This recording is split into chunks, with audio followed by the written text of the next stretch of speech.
Utilities and weapons come in all different shapes and forms in regards to video games. You have grapple hooks, grenades, rocket launchers, vision pulse technology, and even giant mechs. You could name it, and it's most likely a tool or a weapon in a video game. In this video, me and Mason are going to go over our top 10 favorite unique primaries, secondaries, features, and utilities in a few video game franchises, and we're going to be subjective. This means there's 20 items in total. Mason has his list and I have mine, and we're going to take turns. Without further ado, let's get this show on the road.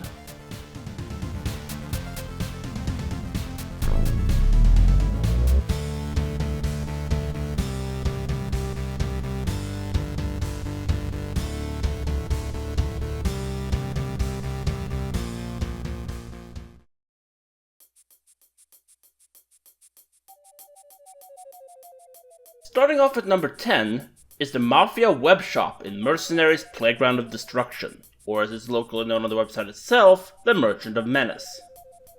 At first you'd think a simple website wouldn't be that useful, but hear me out. After completing the first contract, Foothold, for the Mafia in the first quarter of the game, you gain access to this little menu in your PDA that lets you purchase just about anything in the game, from Humvees, Jeeps, APCs, first aid, sniper rifles, all the way up to 1.8 ton bunker buster bombs. Yeah, the same shit they used in Iraq. Sergey does not fuck around.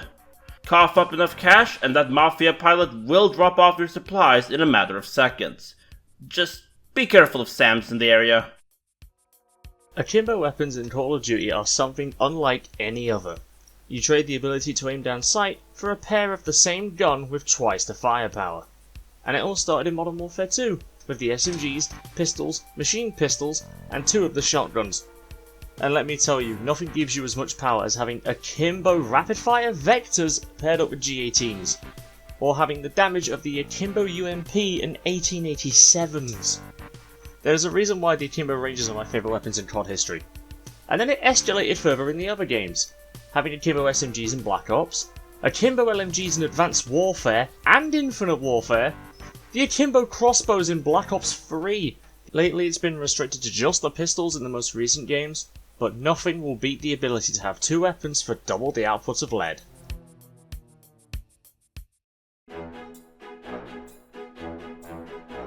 My number 9 goes to the red power-up canister in Rayman 3, or known in the manual itself as the Heavy Metal Fists.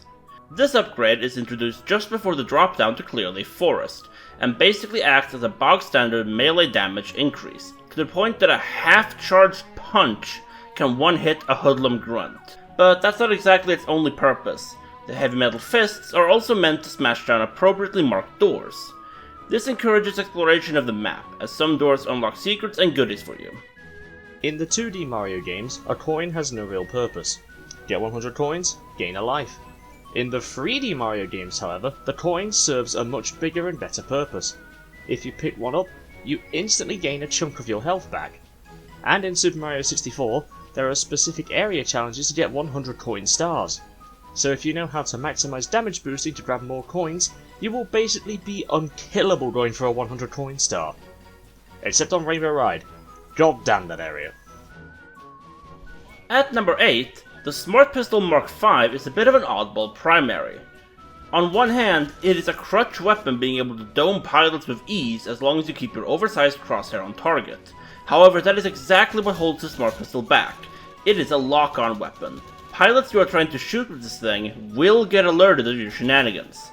You can always ballsy it and aim down your sights, but let's be real here, it's an absolute handicap trying to aim with this thing as you get no aim assist on Xbox. And let's not get started on the amped Smart Pistol burn card.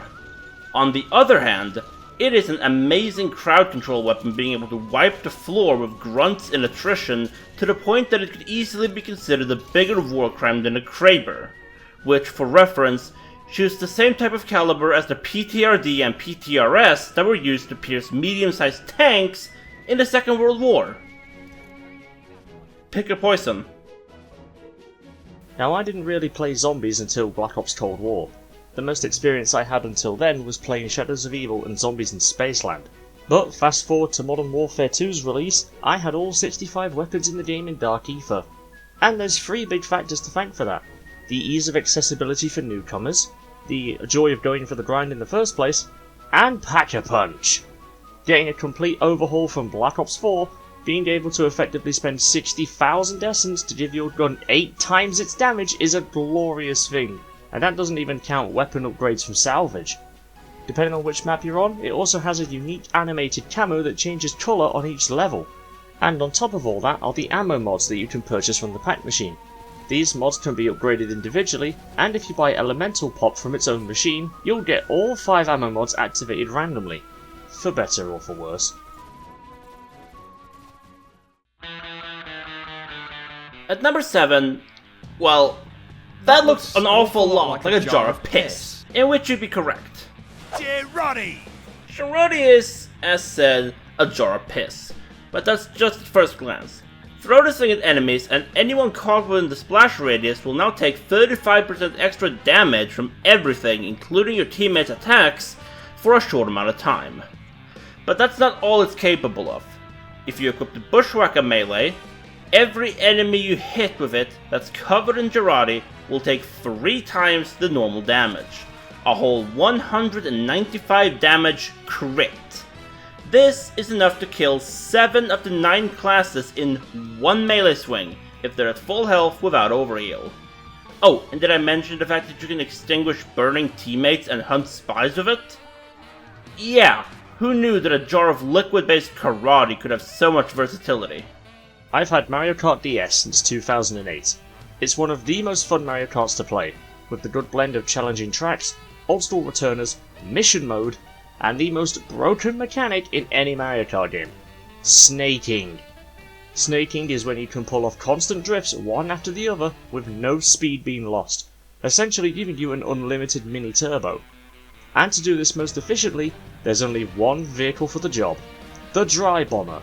Unlocking this tank for dry bones gives you the single strongest acceleration and off-road stats in the game, at the full 100 out of 100. With this tank, you can snake literally anywhere. On the road, off the road, in the water, who knows? And with the power of snaking, you can even dodge a blue shell without needing a mushroom. If you ever ran into people snaking on download play or Wi-Fi back in the day, you were guaranteed to lose against them.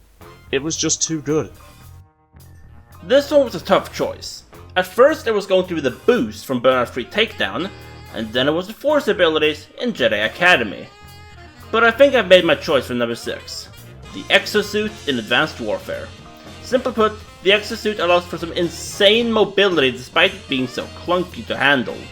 This is the core mechanic that makes Advanced Warfare so advanced, for lack of a better word, in how you engage or disengage fights. It allows for some very aggressive, rush-heavy playstyles that you just cannot get from a boots-on-the-ground CoD, or even Black Ops 3 or Infinite Warfare for that matter. Not to mention the mobility you gain just from a simple double jump.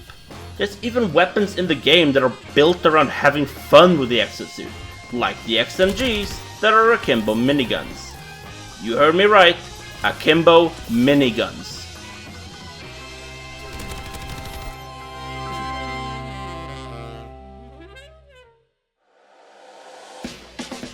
The NA-45 is a double-barreled sniper in Advanced Warfare that has a very interesting and unique operation. It's a 2-shot system.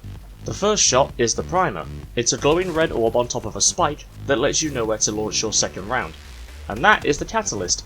It must be shot within a half-meter radius of the primer for the explosive payload to detonate. And when your payload successfully explodes, you can do a maximum of 150 damage to an enemy player. There's just one massive downside. A standard body shot only deals 30 damage, which is weaker than most of the SMGs, and it lacks any penetrative power whatsoever, much like the 5 energy weapons. Thankfully, a headshot is worth 3.5 times damage, meaning that it can still get a one-shot headshot, even on the longest maps in the game. And that's not even counting the Ravager. Equipping the Elite variant increases this gun's explosive radius by double, and it can stack with danger close, basically making it, as Drifter once said, the Pocket C4. At number 5, the Type 33 Guided Munitions Launcher, or as it's known in the manuals, the Needler, is probably one of the most unique and one-of-a-kind weapon designs in gaming. Is it an SMG? Nope. Is it a grenade launcher? Absolutely not. Is it a pistol? Not really. To understand how you use the Needler, you need to understand how it works. See that crosshair? When you pull the trigger, wherever it's located on this thing, it shoots homing needles made of Sudanese crystals towards whatever enemy was within said crosshair when you fired your shot. And if you land enough of these tracking rounds on an enemy, they will fucking explode. This was a deliberate design choice by Bungie when making Combat Evolved in the early 2000s, as it was intended to serve as a learning aid on how to aim on this at the time foreign concept known as twin sticks. Bungie even had some fun with the super combine mechanic in 2010 with the needle rifle, which is essentially a slower firing, more accurate needler which the Covenant were seen using during the Battle of Reach. Going out on a high, Guitar Hero Warriors of Rock was the final game in the series before Activision cancelled the franchise in early 2011. And it's a damn shame, because this game is one of, if not the best in the whole series. Great song choices, near perfect charts, tons of extra challenges, imports from the older games, but the quest mode brings us this game's defining feature: hero abilities. Each of the 8 playable characters in quest mode has a unique ability to grab more power stars. Echo has star power slowly building with note streaks, Austin gains double star power on a phrase, Lars can have a 5 times multiplier rather than a 4. If you gain enough power stars in their chapter, they can transform into otherworldly beings, giving their powers bigger boosts, such as Johnny's faster note streaks, Casey's double combo shield, and Pandora's 12 times star power multiplier. Once you've finished transforming all 8 characters, you then have to enter the final showdown against the Beast, the thing that imprisoned the demigod of rock in the game's opening cutscene. Now you must take on 3 Megadeth songs in a row, using all 8 boosted powers combined, and nothing makes you feel more of a juggernaut than shredding to sudden death with a 36 times star power multiplier and a constant stream of new star power being generated. And once you destroy the beast, an entirely new chapter is unlocked, containing some of the hardest songs in the franchise, with all 8 combined powers available to grab all 40 power stars on every song. This is what the game's title was all about: becoming a warrior of rock. Going back to Team Fortress 2 for a minute, at number 4, the construction PDA and engineer's Wrench really are a sight to behold. To keep it simple, the Wrench and PDA are in a symbiotic relationship, where one benefits the other by what they offer to the player. The PDA lets you construct up to 4 buildings: a sentry gun, which denies enemies areas of interest, a dispenser, which acts as a field medic and constant supply of ammunition for everyone on the team, as well as a teleporter entrance and exit, which helps your team reach the front line faster. All of these buildings can be upgraded to extend their lethality and effectiveness, with the sentry gun acquiring 2 Gatling guns and a quad rocket launcher at level 2 and 3 respectively, the dispenser healing and resupplying faster, as well as the teleporter's cooldown between uses decreasing dramatically. The Wrench, while working as a blunt weapon against pestering Frenchmen, also has the ability to upgrade friendly buildings when you hit them, given somebody else is playing engineer of course. There's no I in team when you're playing Engie. Be sure to support your entire group and not just yourself. For the 7 billion of you that don't know, and to be honest I don't blame you, Donkey Konga is a GameCube exclusive rhythm game made by Namco, in the same style as their own Tycoon no Tatsujin series, and it uses these beefy bongo controllers to play the game with. Unless you're me and you FC every single song in the franchise of a GameCube controller because get bent! Either way, 2 features when playing any song in Donkey Konga 2 and 3 are the Banana Fairy and the Silver Coin. The Banana Fairy will give you an extra coin for the note you hit. It shows up on every 25 combo, and will either disappear if you miss or combo another 10 notes. If you combo past 150 notes, the fairy stays permanently and will only disappear if you miss. The other item, the Silver Coin, was introduced in the first game, and it can appear very randomly at any time on any song. Depending on your accuracy, you can gain from 100 to 300 extra coins depending on if you can clear the song as well. But the Japanese exclusive Donkey Konga 3 takes it to another level. No matter your accuracy on a note, the Banana Fairy will always guarantee 3 coins while it's active, and because of that, the Silver Coin becomes overpowered. If you hit that thing while the Banana Fairy is active, you immediately gain an extra 3,000 coins! And if you're in the process of unlocking all the songs and bongo sets, or you're me and you can't save a Japanese game to a European console, then this version of the silver coin is the easiest and greatest way to grab some new tunes to smack your leather skins to. If you're going to make a video counting down about anything, Crysis is bound to make an appearance. And now that you think about it, the Nanosuit could be a weapon and a utility in and of itself. Hell, the slogan for Crysis 2 literally was, "Be the weapon." And that's my choice for number 3, the Crynet Nanosuit from the Crysis trilogy. Simply put, it's a suit of armor that at the press of a button lets you go partially invisible to sneak around tricky situations, or becomes so bulletproof that you'd just be confused for an M1A2 Abrams. The only drawback to the Nanosuit in the second game was its very heavy emphasis on suit energy. If you wait and recharge your suit, you could easily set yourself up for a stray grenade or two flushing you out. As linear as Crysis 2 and 3 were, the Nanosuit did offer some great variety in how you tackled missions. Super Mario 3D Land is a game I've owned since I got the 3DS in 2011. And it was the first game that I ever 100%ed. I have played the entire game to near perfection, lowering each individual level's time so much that I was able to clear Special 8 Crown in under 4 minutes. And it all comes down to what is effectively the first power-up you get in the first level of the game, the Tanooki Suit. The level of fun I have had with this surpasses the definition of enjoyable. This suit gives you so much speed and mobility it's not even funny. Crouching while swinging the tail makes it almost twice as fast, so spinning wheels on the ground or spinning coin blocks takes no time or trouble at all. Long jumping into a glide lets Mario qualify for every Olympic record imaginable, and the pure ease of use makes the star coins an utter cakewalk. Well, except for S43. That was literally the only coin in the game I needed another power-up for. Basically, if you haven't played this game in a while, pick up a 3DS, pick up the Tanooki Suit, and just enjoy being able to clear World 7-1 in literally 6 seconds.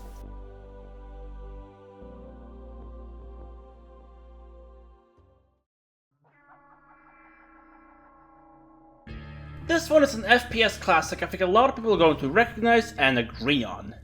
Number 2 is the Gravity Gun from Half-Life 2, and in turn, the Gravity Gloves in Half-Life Alyx.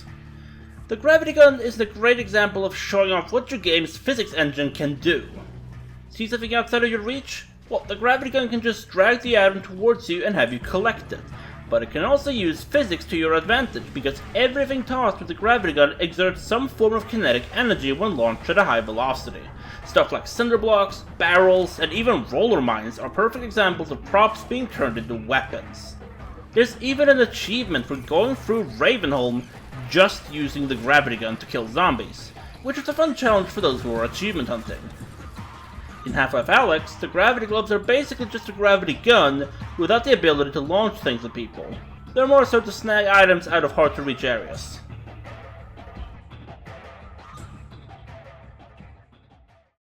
Ty the Tasmanian Tiger 1 is a game that I own all 7 versions of. Quite simply, it's my second favourite game of all time. It was also the first ever PlayStation game I got the Platinum Trophy for. For those of you who have never played it, it's a 3D platforming collectathon, but you actually kill things in this one, using an assortment of boomerangs as your weapons. All of them have a unique ability. For example, the Frosty Rang can create stepping stones in water, the Infrarang can reveal hidden boxes containing new artwork, and the Multi-Rang will unleash a barrage of 8 at once. But easily my favourite rangs in the game, and by far the most broken and overpowered rangs in the series, are the Kaboomerangs. They do exactly as the name suggests. You throw them forwards, and they explode. All your enemies are fucked. The lethal radius of this puts the NA-45 Ravager in a corner and beats it shitless. I'm convinced that you could use these things in nuclear warfare. Any enemy that requires a second hit to kill or another boomerang to finish the job, you don't need those. The Kaboomerangs will kill everything in one hit. It makes the stretch of 3 final levels a piss take. And they also help with the collectibles. Need opals from crates? Blow them up. Need Infrarang boxes? Blow them up too. There's only one major downside. You need 75 golden cogs to unlock them, which means grabbing all of the golden cogs in 2 areas and grabbing just enough in the 3rd area, or just use the cheat codes. Aside from that, these things are pretty good. And then Chrome brought them back in Ty 2! You'll know where I'll be for the next couple of days.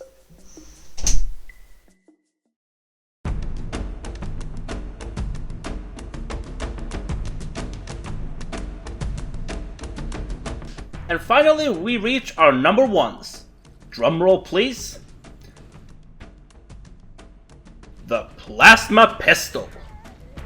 Halo CE's sandbox is incredibly unique because all weapons in one way or another serve a purpose to complement one another or act as ways to situationally power the player. The plasma rifle stunlocks elites, the AR shreds through Flood, the Magnum was the shit, and then there's the Plasma Pistol. Available as a pickup from Grunts and Jackals, the Plasma Pistol at first glance, if you're brand new to the game, seems to be a weaker, more ammo-hungry plasma rifle with a less effective stun lock. Until you hold down the trigger. Charging up the Plasma Pistol lets you fire off a power shot that, when it impacts an unshielded enemy, has a good chance to insta-kill them. And if you land it on a shielded enemy, it will disrupt their shields. Even the strongest elite shields will get disrupted by a fully charged Plasma Pistol power shot. This can then be quickly followed up by a headshot with the Magnum, for what has been coin-termed by the community as the noob combo, for its effectiveness in PvP. In Halo 2, the Plasma Pistol received a buff in the form of the ability to dual-wield it with another weapon in your hand. You'll probably see where this is going.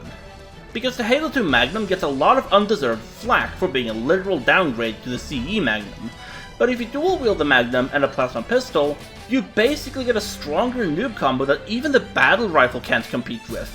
Halo 3 added the biggest feature of the weapon to date, Vehicle EMP. If you land a shot on any type of vehicle, you can make them stop dead in their tracks with one blast. This ability lasted all the way up to Halo Infinite, where Vehicle EMP was moved to the banished shock rifle. Fucking why?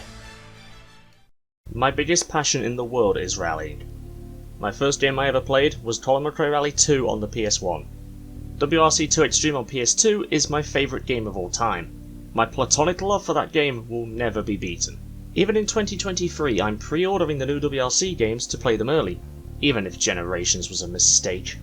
And if there was one thing to make my love for the Evolution Studios era of WRC games more legendary, it was the abundance of cheat codes. Every game on the PS2, 1, 2 Extreme, 3, 4 Rally Evolved, they all had them, but some games were better than others. Starting with WRC 1, with some of the few cheats turning your car into a body shell, driving in the air in replays, driving underwater, and even driving upside down.